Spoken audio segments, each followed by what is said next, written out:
Good evening ma'am. Good evening.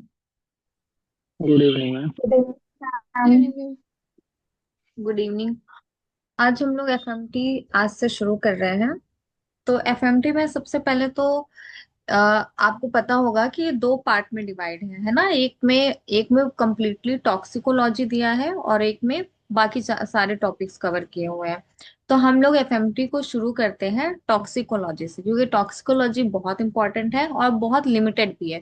तो इसको हम लोग अच्छे से पढ़ सकते हैं। बाकी जो अदर्स में अभी आपके एफएमटी में भी फॉरेंसिक साइकेट्रिक है और बहुत सारे टॉपिक्स हैं। तो हम लोग शुरुआत करते हैं टॉक्सिकोलॉजी से। तो फादर ऑफ टॉक्सिकोलॉजी कौन होंगे एफएमटी में, किसी को पता है? किसको बोला गया है? पैरासेल्सस को बोला गया है। ठीक है, चलिए। टॉक्सिकोलॉजी में भी एक चीज ध्यान रखना है कि बहुत सारे टाइप के पॉइजन्स होते हैं। कुछ पॉइजन्स ऐसे होते हैं जो आपके कार्डियक टॉक्सिसिटी कराते हैं। कुछ ऐसे पॉइजन्स होते हैं जो मेटेलिक होते हैं, कुछ नॉन मेटेलिक होते हैं। कुछ कोरोसिव होते हैं और कुछ जो होते हैं वो नॉन कोरोसिव होते हैं। तो आज हम लोग जिन पॉइजन्स के बारे में पढ़ रहे हैं वो है कोरोसिव पॉइजन। कोरोसिव पॉइजन का मतलब होता है ऐसे पॉइजनस सब्सटेंस जो अगर आपकी स्किन की कांटेक्ट में आते हैं तो आपके जो टिश्यूज हैं उनको जला सकते हैं, मतलब इतने एक्सप्लोजिव नेचर के होते हैं।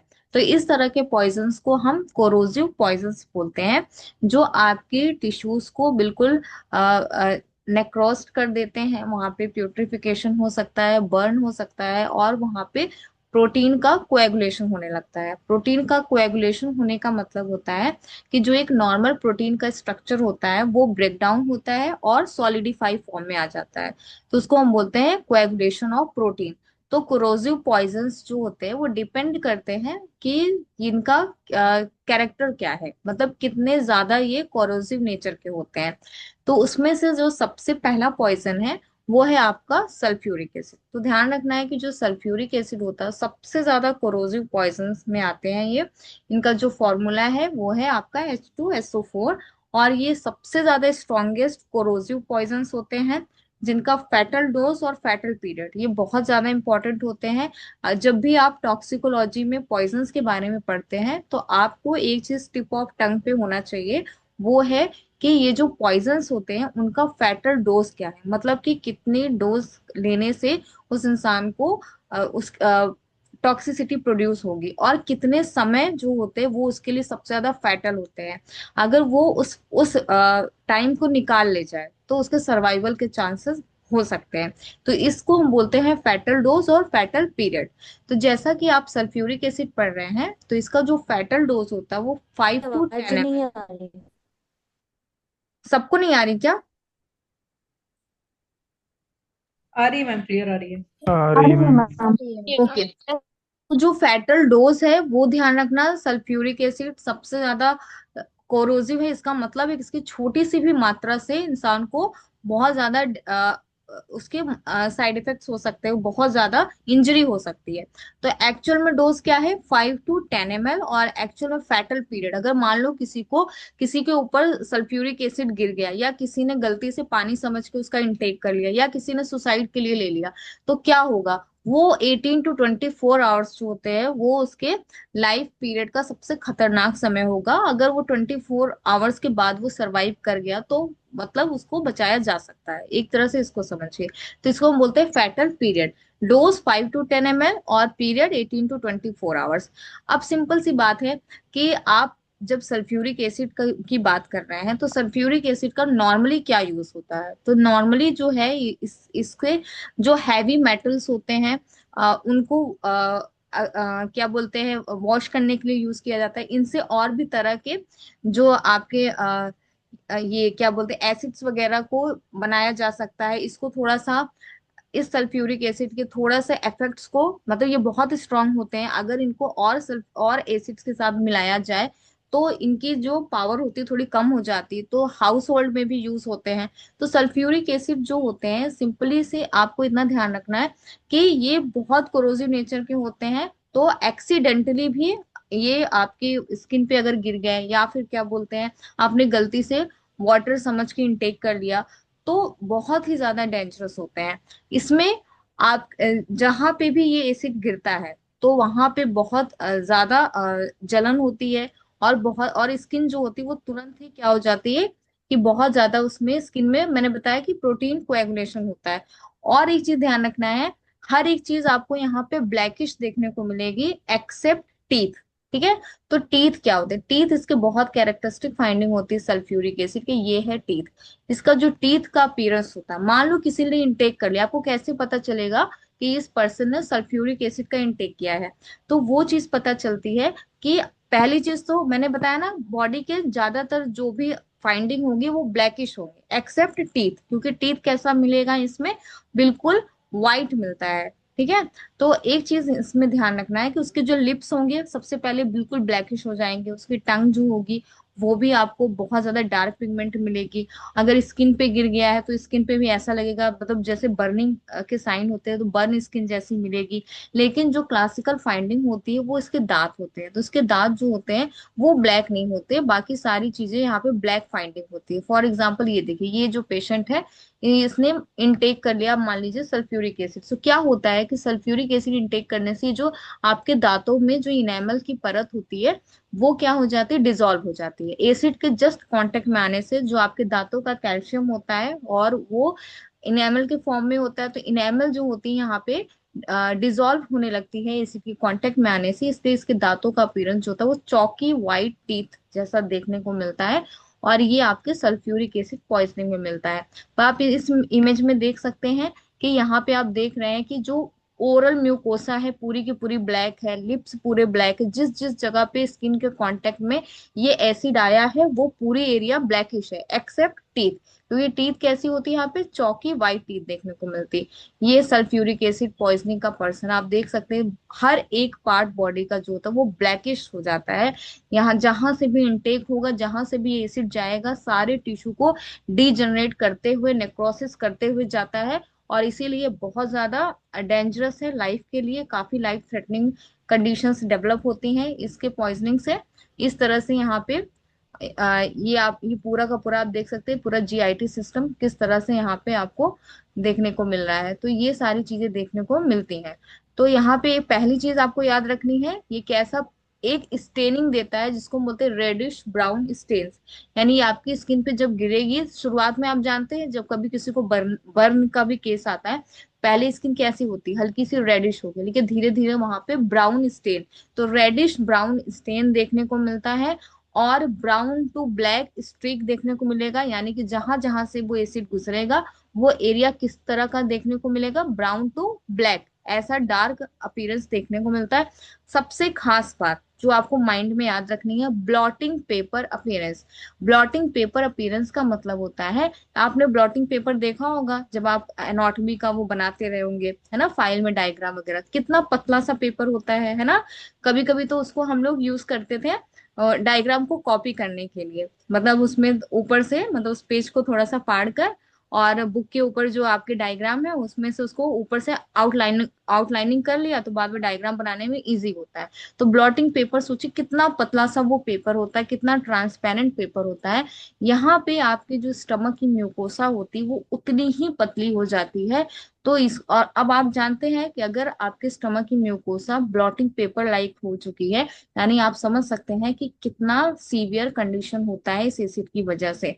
तो यहाँ पे क्यों हो रहा है ब्लॉटिंग पेपर लाइक अपीयरेंस? ये जो आपकी एसिड होते हैं उनकी एक प्रॉपर्टी होती है कि जिस भी सेल और टिश्यू पे ये जाते हैं ये वहां के वाटर को लॉस कर देते हैं, डिहाइड्रेशन क्रिएट करते हैं कहीं, तो वो जो सेल होती है वो श्रिंक हो जाएगी, उसका लक्ष्य, उसका जो कोलेजन होगा वो पूरा डैमेज हो जाएगा, उसकी लैक्सिसिटी जो होती है वो पूरी की पूरी डैमेज हो जाएगी। तो इस वजह से वो टिश्यू या वो स्किन जहाँ पे सल्फ्यूरिक एसिड गिरता है वो बिल्कुल ही डिहाइड्रेटेड सी लगती है। स्किन सरफेस ड्राई होगी, रफ होगी, और स्किन की जो म्यूकोसा होगी वो भी ड्राई रफ होगी। ब्लॉटिंग पेपर अपीयरेंस को एक तरह से आप और समझ सकते हैं, यहाँ पे स्पंज लाइक अपीयरेंस हो जाता है, बिल्कुल ही ज्यादा स्पंज लाइक हो जाती है, बहुत आसानी से ब्रेकेबल हो जाएगी। तो ये कंडीशन डेवलप होती है। पहला आपने देखा चौकी वाइट टीथ। दूसरी जो क्लासिकल फाइंडिंग होती है वो है ब्लॉटिंग पेपर अपीयरेंस। इस ये किस तरह का स्टेनिंग प्रोड्यूस करता है, आपने बताया रेडिश टू ब्राउन स्टेनिंग होती है। जिस भी एरिया से वो गुजरेगा उसका कैसा अपीयरेंस होगा, brown to black streak form में ये आपको दिखेगी। उसके अलावा यहाँ पे अगर किसी किसी को ये पॉइजनिंग हो गई है तो उनमें अगर थोड़ी मात्रा में हुई है तो कॉन्स्टिपेशन देखने को मिल सकता है, पेट में मरोड़ होना, टिनेस्मस देखने को मिल सकता है। अगर ज्यादा मात्रा में हो गई है तो क्या होगा, जो ईसोफेगस है, मान लीजिए वहां से एसिड गया। अब ईसोफेगस से अगर एसिड हो तो उसकी पूरी की पूरी जो म्यूकोसल लाइनिंग होगी वो सब पूरा का पूरा डैमेज करते हुए जाएगी। अगर वो डैमेज करती जाएगी तो जो ईसोफेगस की ल्यूमेन है, यानी कि जो उसकी ओपनिंग है, वो ल्यूमेन क्लोज होगा कि नहीं, वो कम होगा ना। तो वो जब ल्यूमेन कम होगा तो उसी को हम बोलते हैं स्ट्रक्चर, और वहां पे फाइब्रोसिस डेवलप होता है और गैस्ट्रिक आउटलेट ऑब्स्ट्रक्शन हो सकते हैं। इडिमा देखने को मिल सकता है, एरिदीमिया, और जिस जगह से वो गुजरेगा वहां अल्सर देखने को मिलेंगे। आपकी बॉडी में जैसे कि आपने एसिड का गलती से इंटेक कर लिया तो सलाइवेशन बढ़ जाता है, इसलिए क्योंकि जो जो भी सलाइवेशन होता है वो हमेशा एसिड को डाइल्यूट करने की कोशिश करता है। यानी कि कोई भी फॉरेन इंटेक अगर आप ऐसा करते हैं और आप इरिटेंट प्रोड्यूस करता है तो उससे हमारी बॉडी कोप अप करने के लिए सलाइवेशन का सिक्रीशन बढ़ा देती है। ताकि ज्यादा सलाइवेशन होगा यानी कि ज्यादा वाटर आएगा तो हो सकता है कि उस एसिड की थोड़ी सी पावर को ही न्यूट्रलाइज कर सके, इसलिए सलाइवेशन बढ़ जाता है। पेन ऑब्वियस सी बात है देखने को मिलेगा, क्योंकि सीवियर डिस्ट्रक्शन और नेक्रोसिस हो रहा है। और डिस्फेजिया यानी कि कोई भी चीज को निगलने में बहुत ज्यादा दिक्कत होगी। तो ये तो नॉर्मल सिम्टम है, ये तो आपको हर एक एसिड में कॉमन मिलेगा, क्योंकि जो भी चीज इरिटेंट होगी वो ऐसा तो कॉज करेगी ही।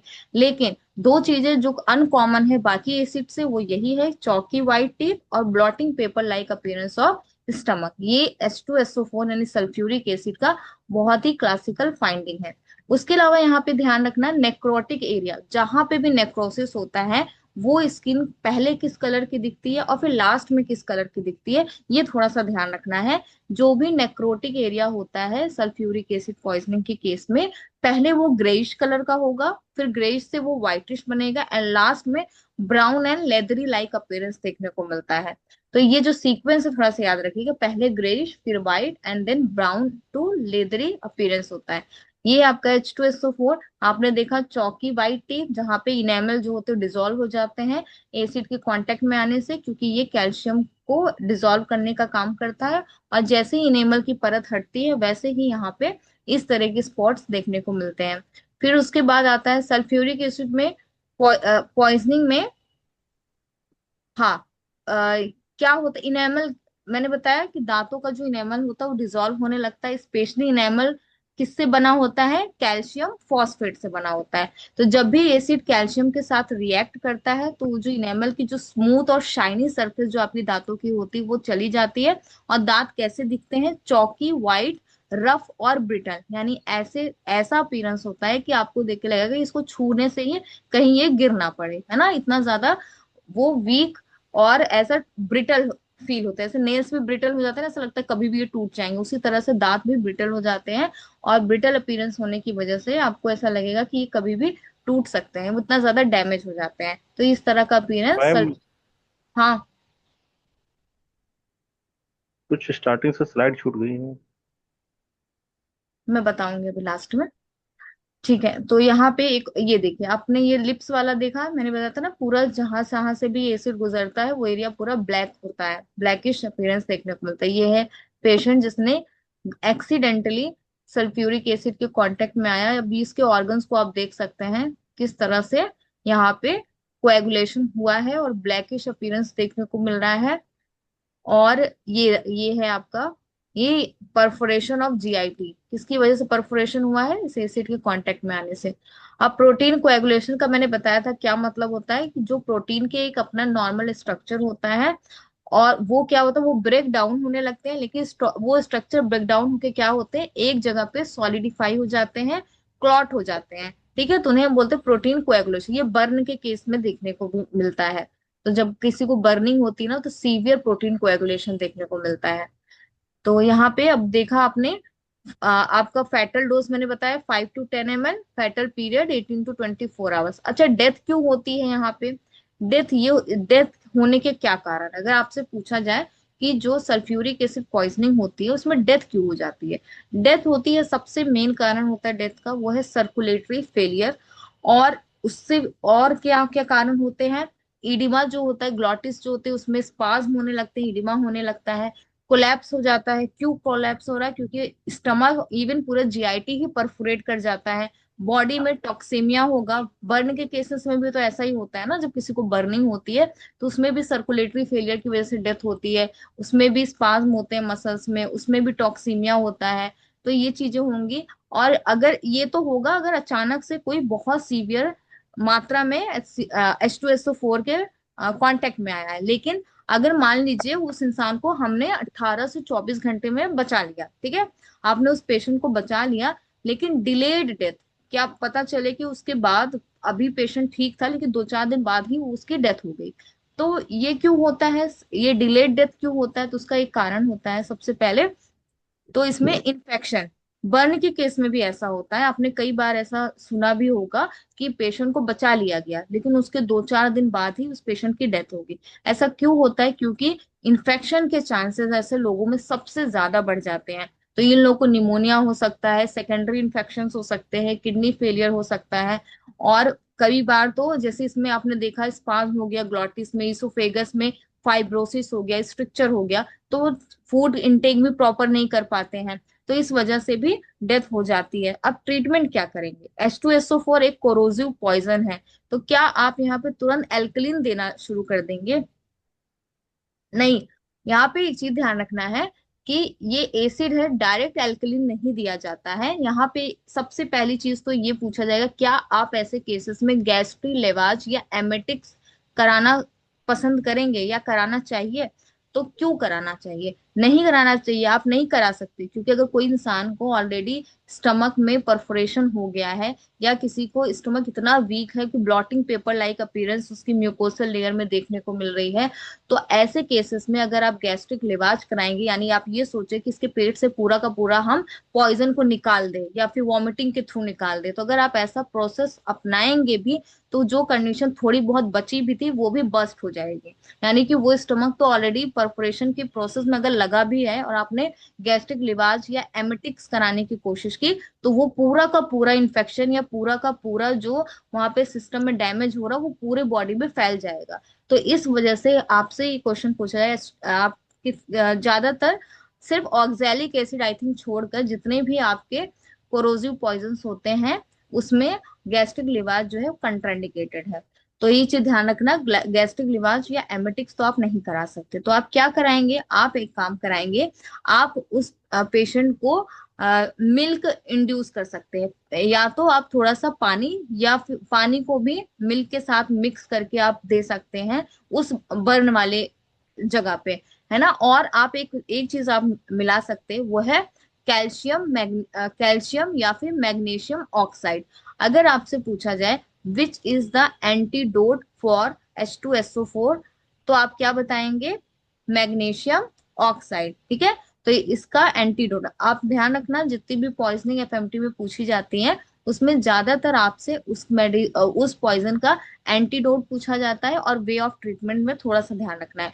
तो आपको यहाँ पे मैग्नीशियम ऑक्साइड बतानी है कि जो मैग्नीशियम ऑक्साइड होती है वो एंटीडोट होती है इसके लिए। उसके अलावा आप कुछ जेल यूज कर सकते हैं, for example aluminium hydroxide gel use कर सकते हैं, कैल्साइन मैग्नीशिया। याद रखिएगा कि जो मैग्नीशियम की चाहे वो किसी पेस्ट फॉर्म में हो तो आप वो अप्लाई करोगे तो भी रिलीफ मिलता है। तो यानी कि मैग्नीशियम जो होता है उसकी प्रॉपर्टी होती है कि वो स्मूथिंग इफेक्ट देता है। तो याद रखना जहां पे भी कोरोसिव पॉइजनिंग होती है तो मैग्नीशियम चाहे वो ट्यूब फॉर्म में हो चाहे वो जेल फॉर्म में है, उसको अप्लाई करने से पेशेंट को थोड़ा रिलैक्स मिलता है। उसके अलावा और क्या दे सकते हैं, और इसमें आप दे सकते हैं यहाँ पे एक चीज याद रखना है कि कुछ चीजें इसमें और कंट्राडिक्टेड है। जैसे कि पहला क्या कंट्राडिक्टेड था, आपने बताया था ना गैस्ट्रिक लिवाज और एमेटिक्स नहीं कराना है।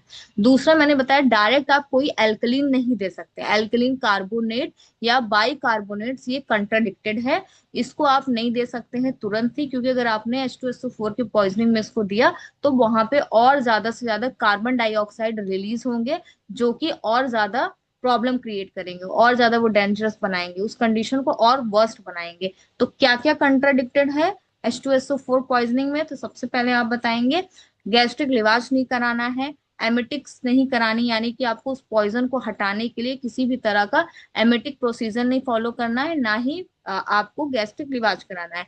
आपको किसी तरह का आप एल्कलीन, स्पेशली बाइकार्बोनेट्स या एल्कलीन कार्बोनेट्स नहीं दे सकते। तो आप देंगे क्या? सबसे अच्छा एंटीडोट होता है मैग्नीशियम ऑक्साइड, वो आप दे सकते हैं। आप वाटर को मिल्क के साथ मिलाकर दे सकते हैं, और उसमें 4 टेबल स्पून कैल्शियम को भी आप अप्लाई कर सकते हैं।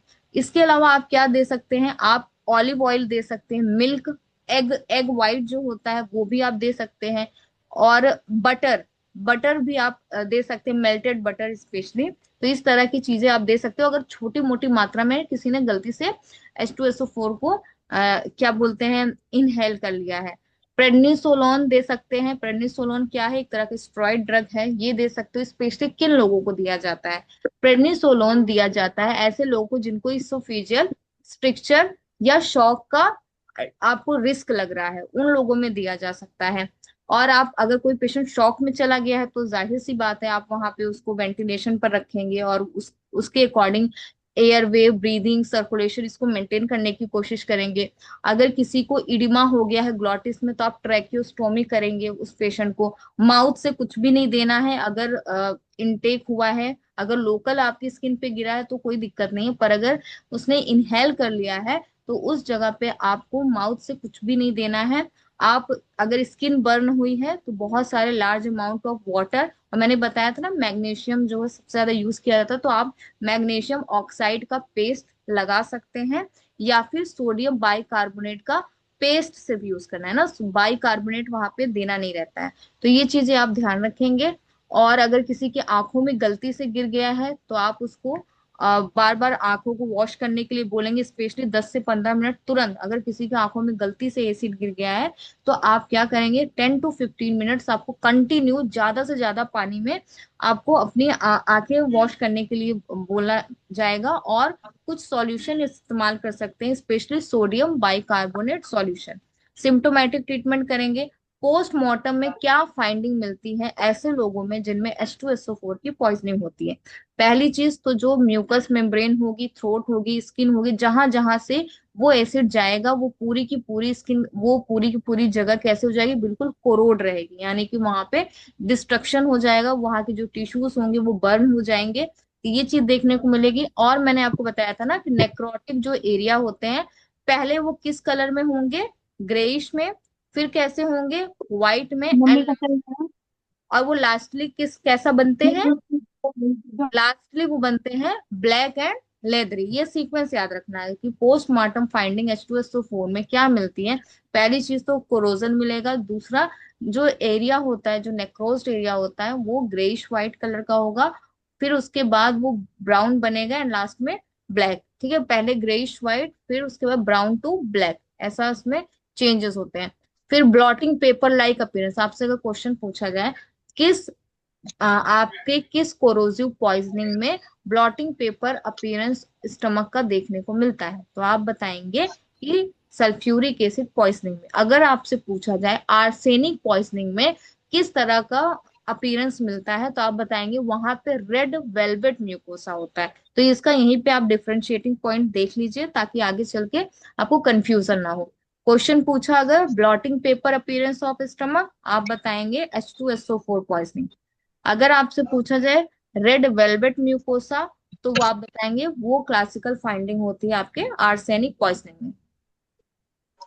मैंने बताया था कि जहां जहां पे भी ये एसिड जाता है वहां पे ब्लैक कलर का अपीयरेंस देखने को मिलता है, एक्सेप्ट आपकी टीथ में। तो यहाँ पे ये चीज ध्यान रखना है, वही चीज बोला है कि जैसे ही स्टमक एसिड के कांटेक्ट में आता है तो वो बिल्कुल कन्वर्ट हो जाता है स्पंजी ब्लैक मास में, यानी कि वो अपीयरेंस कैसा था मैंने आपको पहले बताया था कि स्पंज लाइक अपीयरेंस होता है, ब्लॉटिंग पेपर लाइक अपीयरेंस होता है। लेकिन कलर कैसा होगा? बिल्कुल ब्लैक, ब्लैक कलर होगा, जैसा कि हमने पिक्चर में भी देखा था। और इसके अलावा परफोरेशन सल्फ्यूरिक एसिड पॉइजनिंग में देखने को मिलते हैं। तो जितने भी आपके पेरिटोनियल या गैस्ट्रिक कंटेंट होंगे वो बाहर आ जाएंगे, तो उसी की वजह से और ज्यादा इन्फेक्शन और ज्यादा प्रॉब्लम बढ़ जाती है। तो ये देखिए आपको यही, अच्छा ये कौन कौन सी स्लाइड छूटी थी? मेरे ख्याल से तो मैंने सारी बता दी है, कोई भी स्लाइड नहीं, यही मैंने बताया है, ठीक है। चलो एक और चीज, आप लोग म्यूट कर लो। चलो एक और चीज बताते हैं, अभी आप लोगों ने वो मूवी देखी थी ना छपाक, कई लोगों ने देखी होगी उस मूवी को, यस मैम। दीपिका पादुकोण वाली, ये ऐसे कुछ अटैक, एसिड अटैक, जी मैम। एफएमटी में इसको हम क्या टर्म बोलते हैं? हम इसको हम बोलते हैं विट्रियोलेज, ठीक है। इस कंडीशन को यानी किसी के ऊपर एसिड फेंकने को हम बोलते हैं विट्रियोलेज। ये विट्रियोलेज ये टर्म दिया जाता है, अगर किसी के साथ ऐसा हादसा होता है, किसी के ऊपर एसिड फेंका जाए, तो उस कंडीशन को हम बोलते हैं विट्रियोलेज, यानी कि थ्रोइंग ऑफ एसिड या विट्रियोल। विट्रियोल मतलब ऐसे कोरोसिव सब्सटेंस। तो ये बेसिकली सिर्फ H2SO4 के लिए नहीं होते हैं, ये और भी एसिड, स्पेशली जो इतने ज्यादा कोरोसिव हो, यानी कि H2SO4 आप जानते हैं, यहाँ पे इस टर्म को इसलिए यूज किया गया है क्योंकि जितने भी कोरोसिव आपके पॉइजनिंग होती है उसमें सबसे ज्यादा डिस्ट्रक्शन की प्रॉपर्टी H2SO4 में होती है, इसलिए इसको विट्रियोल का मतलब H2SO4 किसी के ऊपर फेंक देना, किसी के ऊपर एसिड फेंक देना। तो throwing of vitriol is known as vitriolage. तो आप ऐसे लोग के लिए कौन सा आईपीसी सेक्शन लगाया जाता है? पहली चीज तो ये जानिएगा कि ये आपके ग्रीवियस हर्ट के अंदर आते हैं। ग्रीवियस हर्ट क्या होता है? कोई इसके अंदर आपके कुछ क्राइटेरिया दिए गए, चलो हम लोग पहले इसको पढ़ते हैं। ग्रीवियस हर्ट को डिफाइन किया गया है 320 आईपीसी में। तो इंटर पीनल आपकी इंडियन पीनल कोड के अंदर जो आपका 320 सेक्शन है, वहां पे बताया गया है ग्रीवियस हर्ट क्या होता है। सजा नहीं बताई है, सिर्फ इतना बताया है कि ग्रीवियस हर्ट क्या होता है, आप कैसे उसको उस कैटेगरी में डालेंगे। तो यहाँ पे 8 पॉइंट दिए हुए हैं, जिसमें कि ये 8 पॉइंट को इसी तरह से आपको सीक्वेंस में याद करना है। ग्रीवियस हर्ट काफी इंपॉर्टेंट टॉपिक है एफएमटी का, इसको इसी सीक्वेंस में याद रखना है। पहला, इमेस्कुलेशन। इमेस्कुलेशन का मतलब कोई भी ऐसी तरह का आ, काम करना जिससे कि कोई मेल है जो अपने क्रिएटिव पावर को लॉस कर दे, है ना। तो अब ऐसी किसी भी तरह का प्रोसेस या किसी भी तरह का ऐसा एफर्ट करना, तो ये जो चीजें होती है जिससे कि एक मेन हमेशा के लिए इंपॉर्टेंट बन जाए, तो वो भी ग्रीवियस हर्ट के अंदर ही आता है। दूसरा चीज, परमानेंट लॉस ऑफ साइट, यानी कि कोई इंसान की या तो एक आंख चली गई या तो दूसरी आंख चली गई, स्पेशली किसी ऐसी एक्टिविटी की वजह से जो किसी ने उसके साथ की। ग्रीवियस हर्ट का मतलब होता है यहाँ पे कोई अटेम्प्ट कर रहा है ना, किसी ने ऐसा ऐसा कुछ नुकसान किया या किसी का इंटेंशन था कि मुझे इसको मारना है, पीटना है। उसने क्या किया कि मान लीजिए कि उसने कोई ऐसा बहुत ज्यादा टॉक्सिन कुछ डाल दिया आंखों में, तो उसकी वजह से उस इंसान की आंखें चली गई, तब वो आएगा ग्रीवियस हर्ट के अंदर। अगर उसको कुछ ना हुआ तो उसे ग्रीवियस हर्ट में नहीं कंसीडर करेंगे। यहाँ पे अगर उसका परमानेंट लॉस हो गया आई साइट का, तो हम इसको सेकंड नंबर में रखेंगे। थर्ड है हियरिंग लॉस। कोई ऐसी तरह का, आपने देखा होगा कई बार ऐसे केसेस आते हैं कि मैंने ऐसा कई सुना था कि एक टीचर ने छोटे से बच्चे को, 7-8 क्लास का बच्चा था, उसको बहुत तेज से थप्पड़ मार दिया, उसके बाद से उसके कान का पर्दा फट गया। ऐसा पहले न्यूज में कई बार ऐसे आते थे। तो अगर कोई इंसान को हमेशा के लिए हियरिंग लॉस हो जाए, तो वो उसको पनिशमेंट इसी के अकॉर्डिंग मिलता है, क्योंकि हम इसको ग्रीवियस हर्ट में कंसीडर करते हैं।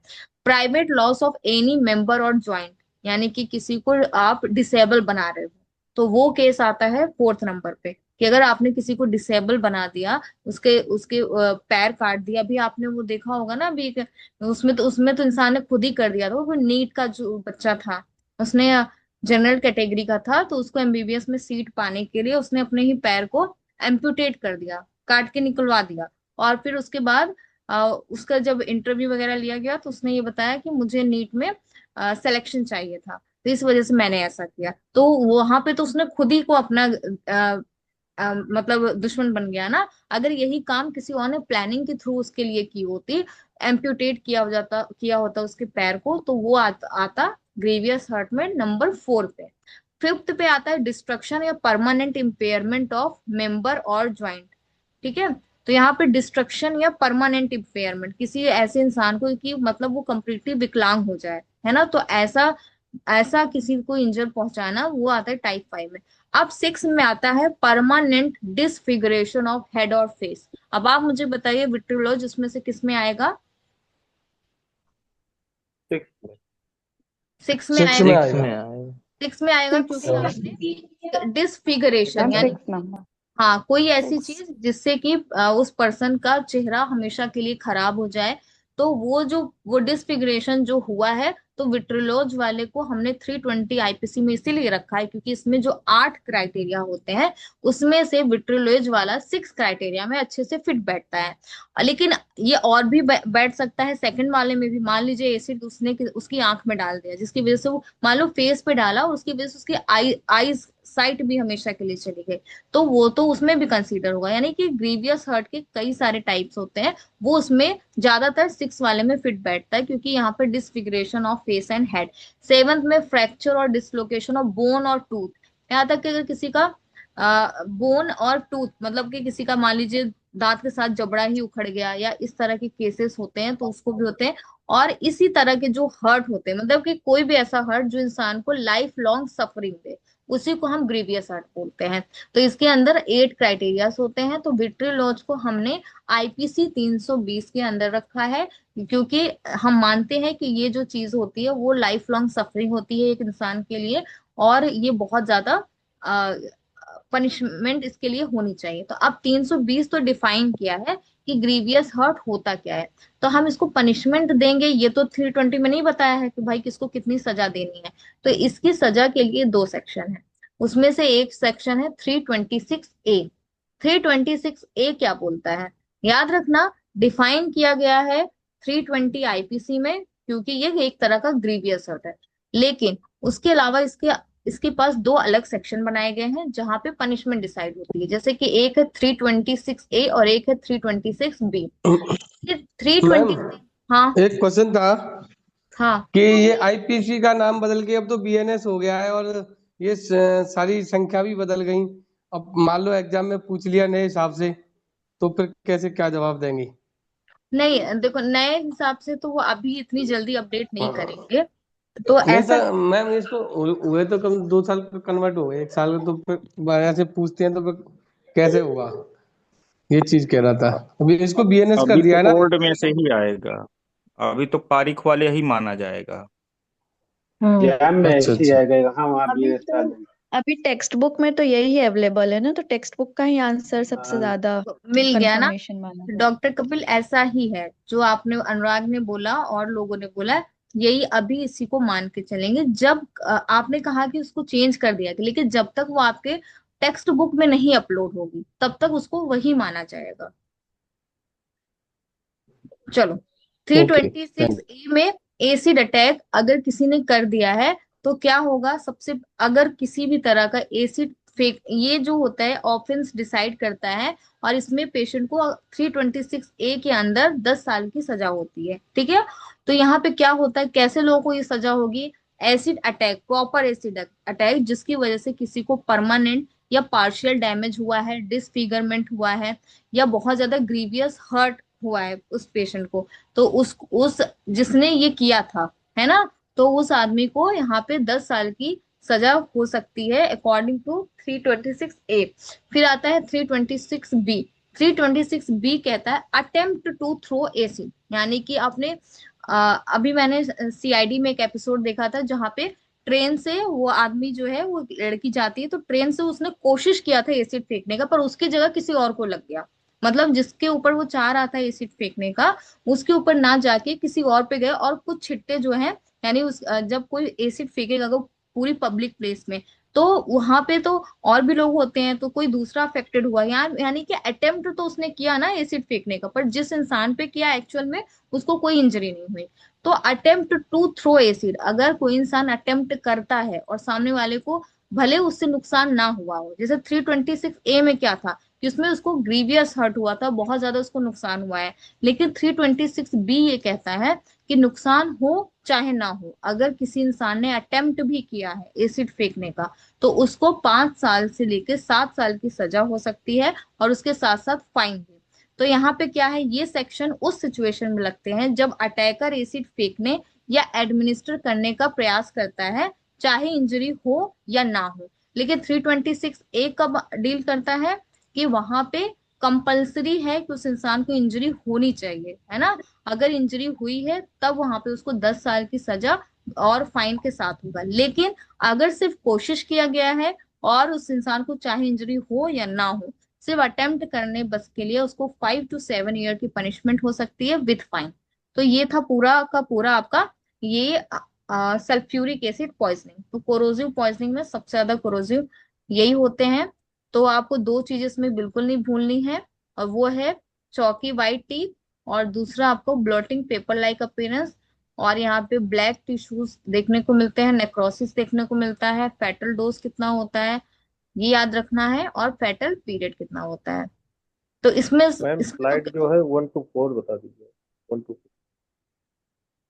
1 में मैंने यही बताया था कि जो भी कोरोसिव सब्सटेंस होते हैं वो आपके जो लिविंग टिश्यूज होते हैं वहां पे बर्निंग बर्निंग देखने को मिलेगी। वहां पे वो जो जगह होती है जहां पे एसिड कांटेक्ट में आता है डायरेक्टली, वहां के जो टिश्यूज होते हैं इनका नेचर होता है पॉइजन का कि ये टिश्यूज से पूरे के पूरी जो वाटर होते हैं उसका लॉस करा देते हैं। इसी वजह से स्किन बिल्कुल ड्राई, डिहाइड्रेटेड और श्रिंकेज लगने लगती है। किसी भी तरह के कोरोसिव पॉइजन में ये देखने को मिलता है। दूसरी चीज कोएगुलेशन और नेक्रोसिस होता है। कोएगुलेशन में मैंने बताया आपकी बॉडी में बहुत सारे प्रोटीन्स होते हैं, तो जितने भी ये एसिड्स होते हैं वो प्रोटीन को डीनेचुरेट करना शुरू कर देते हैं, यानी कि उसका जो नॉर्मल स्ट्रक्चर होता है प्रोटीन का वो खराब हो जाता है। और उसके साथ साथ खराब होने के साथ साथ वो जो स्ट्रक्चर है वो एक तरह से क्लॉटिंग बनाने लग जाते हैं।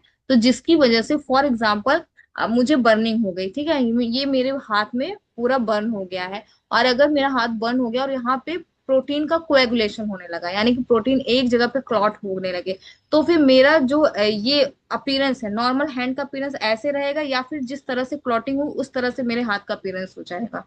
आपने देखा होगा कि जो बर्न पेशेंट होते हैं उनकी जो बॉडी होती है वो बिल्कुल ऐसे नहीं रहती है, वो कुछ उनका जो पोस्चर होता है वो चेंज होता है, वो अकड़ जाती है। क्यों अकड़ती है? क्योंकि वहां पे जो प्रोटीन है वो एक जगह पे कोएगुलेट हो जाता है। तो कोएगुलेशन और नेक्रोसिस ये जो है कैरेक्टरिस्टिक फीचर है बर्न्स में भी और H2SO4 पॉइजनिंग में भी। तो इसका डोज मैंने बताया था 5 से 10 ml, और खतरनाक समय होता है 18 से 24 घंटे। और कभी कभी डिलेड डेथ भी देखने को मिलती है। मान लो वो पर्सन 18 से 24 घंटे अच्छे से सरवाइव कर लिया, लेकिन 72 आवर्स के बाद जो है पता चला कि उसकी डेथ हो गई। क्यों होता है ऐसा? क्योंकि आप उसको रेस्क्यू तो कर लेते हो इनिशियली, लेकिन बाद में बहुत सारे ऐसे फैक्टर्स होते हैं, स्पेशली इन्फेक्शन और सर्कुलेटरी फेलियर, ऐसी चीजें बाद में देखने को मिलती है जिसकी वजह से पेशेंट की डेथ हो जाती है। H2SO4 के बारे में बताया, सबसे ज्यादा कोरोसिव पॉइजन होते हैं। और मैंने इसमें बताया ब्लॉटिंग पेपर लाइक अपीयरेंस मिलता है, और जिस जिस जगह से ये एसिड होके गुजरता है वो appearance brown to black streak में देखने को मिलती है। टिश्यू से वाटर लॉस होता है, इस वजह से डिहाइड्रेटेड देखने को मिलती है। स्किन जो होगी बहुत ड्राई रफ देखने को मिलेगी, और जो स्टमक होगा बिल्कुल स्पंज लाइक, जैसे एक स्पंज होता है ना, बिल्कुल उसके अंदर कुछ नहीं होता, आप उसको ऐसे फाड़ सकते हो, है ना, स्पंज लाइक अपीयरेंस होते हैं, यानी कि उसमें छोटे छोटे से पोर्स हो जाएंगे और कुछ भी नहीं रह जाता। कॉन्स्टिपेशन, सीवियर टिनेस्मस देखने को मिलती है अगर एसिड की क्वांटिटी कम है। फाइब्रोसिस और स्ट्रक्चर का, यानी कि जो इसोफेगस से होके गुजरेगी तो उसका जो ल्यूमेन होता है वो बिल्कुल ऐसे कंस्ट्रिक्ट होगा, तो उसको स्ट्रक्चर बोलते हैं। फाइब्रोसिस देखने को मिलेगी। गैस्ट्रिक आउटलेट ऑब्स्ट्रक्शन हो सकता है, इडिमा, इरिदिमा, अल्सरेशन। सलाइवेशन एक प्रोटेक्टिव मैकेनिज्म होता है, वो कोशिश करता है कि जो भी एसिड या फॉरेन चीज आ रही है हम उसको क्या कर सके, हम उसे थोड़ा सा न्यूट्रलाइज कर सके। डिस्फेजिया मिलता है। जितने भी नेक्रोटिक टिश्यूज होते हैं वहां ध्यान रखना है, सबसे पहले वो ग्रेइश कलर के होंगे, फिर व्हाइटिश कलर के होंगे, एंड लास्ट में वो कैसे दिखते हैं, ब्राउन एंड लेदरी अपीयरेंस होता है। तो यहाँ पे मैंने ये बताया था, ये है चौकी टीथ अपीयरेंस। और ये आपने देखा कि क्यों होता है चौकी टीथ अपीयरेंस, इनेमल जो होता है वो डिसॉल्व हो जाता है एसिड के कांटेक्ट में आते ही। बाकी जो लिप्स वगैरह होगी वो सबकी सब बिल्कुल ब्लैकिश रहेगी। इस तरह के जो अंदर के ऑर्गन्स होंगे वो बिल्कुल ऐसा लगेंगे कि बिल्कुल जल गए हैं, और जल ही जाते हैं, क्योंकि बहुत कोरोसिव होता है, बहुत ज्यादा वहां पे कोएगुलेशन और नेक्रोसिस होने लगता है, जिस तरह से अंदर के जो भी ऑर्गन्स है वो बिल्कुल ब्लैक अपीयरेंस देते हैं, ये इस तरह से। और जीआईटी परफोरेट कर जाता है आपके H2SO4 पॉइजनिंग में, तो सबसे स्ट्रॉन्गेस्ट है ये। और जब किसी के ऊपर एसिड फेंका जाता है उस केस को हम विट्रियोलेज बोलते हैं, जिसको 720 में 320 में उसके बारे में बताया है, और 326A और 326B में उसकी पनिशमेंट डिसाइड की जाती है। ये है कंडीशन जिसमें किसी के ऊपर अगर कोई एसिड फेंकता है, स्पेशली H2SO4 फेंकता है, तो उस केस को हम बोलते हैं विट्रोलेज, जिसके लिए